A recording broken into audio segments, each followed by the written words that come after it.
হরে Krishna. Mayapur Nitai Gour kitchen থেকে সবাইকে স্বাগতম। আপনাদের সাথে আছে আমি জয়প্রিয়া সখী দেবী দাসী। আবার চলে এসেছি আজকে নতুন একটা ভিডিও নিয়ে।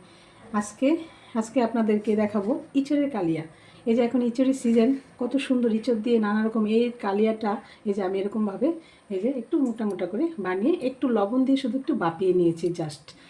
এখন এটাকে আমি এইখানে একটু একটা ব্যাটার করে নিয়েছি। ব্যাটারের মধ্যে দিয়েছি ময়দা, একটু নুন, লবণ, একটু মিষ্টি।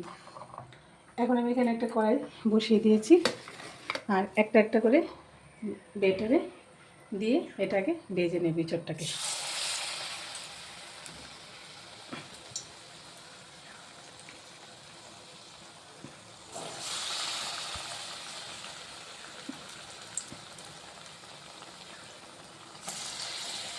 আরেকটা দিয়ে দিচ্ছি।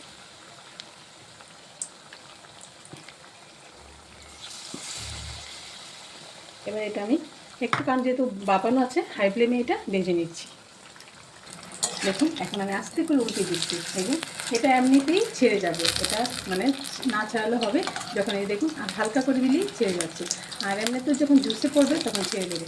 আমি এটা সুন্দর করে একটু বাদামি রঙের করে ভেজে নিচ্ছি। এই দেখুন কিছুটা ভাজা হয়ে গেছে। যেহেতু ময়দার ফুড করা, ততটা আমি লাল করব না, এটা বাদামি রঙের করেই আমি তুলে দিচ্ছি।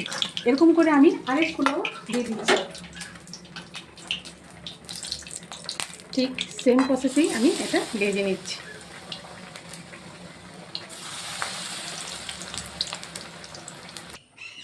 দেখুন ভাজা হয়ে গেছে, আর আমি এখানে একটু তেলটাও কমিয়ে দিয়েছি, অতটা তেল লাগবে না। এখন আমি ফোড়ন দিয়ে দেবো। ফোড়নের জন্য দুটো তেজপাতা দিয়ে দিলাম, আর এখানে গোটা গরম মশলা দিয়ে দিলাম। গোটা গরম মশলাটা একটু ভেজে নিলাম, একটা শুকনো লঙ্কাও দিয়ে দিলাম। এই ভালোভাবে এটা ভেজে নিয়ে এখানে আমি একটু আদা আর কাঁচা লঙ্কা বেটে নিয়েছি, তেলে দিয়ে নিলাম। ভালোভাবে একটু কষিয়ে নিলাম, আর এখানে অল্প একটু হিং, অল্প টেস্টের জন্য, এটা চাইলে নাও দিতে পারেন, একটু দিলাম, টেস্টটা বাড়বে তার জন্য। ভালোভাবে একটু মশলাটাকে ভালোভাবে ভেজে নিচ্ছি। দেখুন এই যে আদা লঙ্কা কাঁচা গন্ধটা চলে গেছে। এখন আমি এখানে একটু টমেটো পিউরি নিয়েছি, 4টে টমেটো পিউরি করে নিয়েছি, যেহেতু আমার অনেকটা ইঁচড় আছে। এই যে এখানে আমি একটু গুঁড়ো মশলা নিয়ে নিয়েছি, এখানে জিরে গুঁড়ো, একটু সাম্বার, হলুদ গুঁড়ো, ধনে গুঁড়ো আর লঙ্কা গুঁড়ো। এখন আমি এটা একটু জল দিয়ে একটু গুলে নিচ্ছি।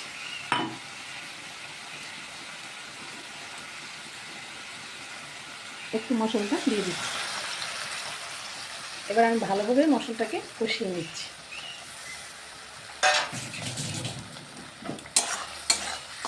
অল্প পরিমাণে লবণ দিয়ে দিচ্ছি, স্বাদ মতো চিনি দিয়ে দিচ্ছি। এবার ভালোভাবে মশলাটাকে কষিয়ে নিচ্ছি।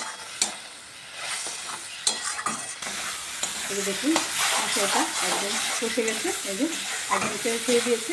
যত মশলাটা কষানো হবে ততই সবজিটা টেস্ট হবে। যেহেতু আমি ইঁচড়ে কালিয়া করছি, একটু ভালো সুন্দর করে মশলাটা ভেজে নিচ্ছি।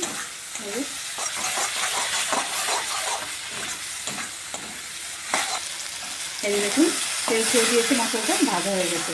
এখন এখানে আমি গরম জল নিয়েছি, এই যে গরম জল দিয়ে দিচ্ছি। জুসটা একটু মোটামুটি দিচ্ছি, কারণ এগুলো ভাজা তো একটু টান দেবে, তাই একটু জুসটা একটু ফুটবে, তার জন্য একটু বেশি করে দিলাম, এটা ফুটে যাবে। এই যে ভালোভাবে ফুটিয়ে নিচ্ছি। আর প্রথমে আমি অল্প লবণ দিয়েছিলাম মশলার জন্য, এখন আমি আরেকটু লবণও দিয়ে দিচ্ছি। ভালোভাবে এই দেখুন ভালোভাবে ফুটে গেছে জুসটা, একদম সুন্দরভাবে যখন ফুটে গেছে, কারণ ইঁচড়টা দিয়ে আমি বেশি ফুটাবো না, তার জন্য একদম রেডি করে নিচ্ছি। ভালোভাবে ফুটিয়ে এখানে বেঁচে রাখা ইঁচড় দিয়ে দিচ্ছি।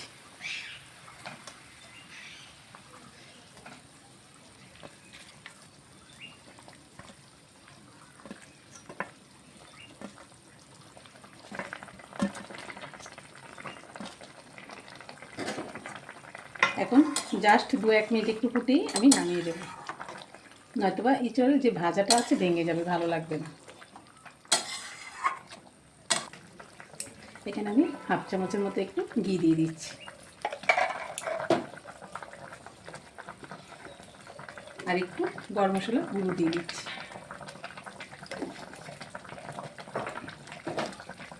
খুব হালকা করে এই যে ফুটে গেছে, এখন আমি এটা নামিয়ে দিচ্ছি। দেখুন কি সুন্দর হয়ে গেছে। আর এটা ঠান্ডা হলে থেমে যাবে, তার জন্য আমি আর ফুটাবো না, একটু হালকা রাখলাম। দেখুন কত সুন্দর ইঁচড়গুলি একদম জুসের মধ্যে একদম এরকম সুন্দর হয়ে আছে। আর ঠান্ডা হলে আরেকটু মাখা মাখা হয়ে যাবে, তখন আরও বেশি ভালো লাগবে।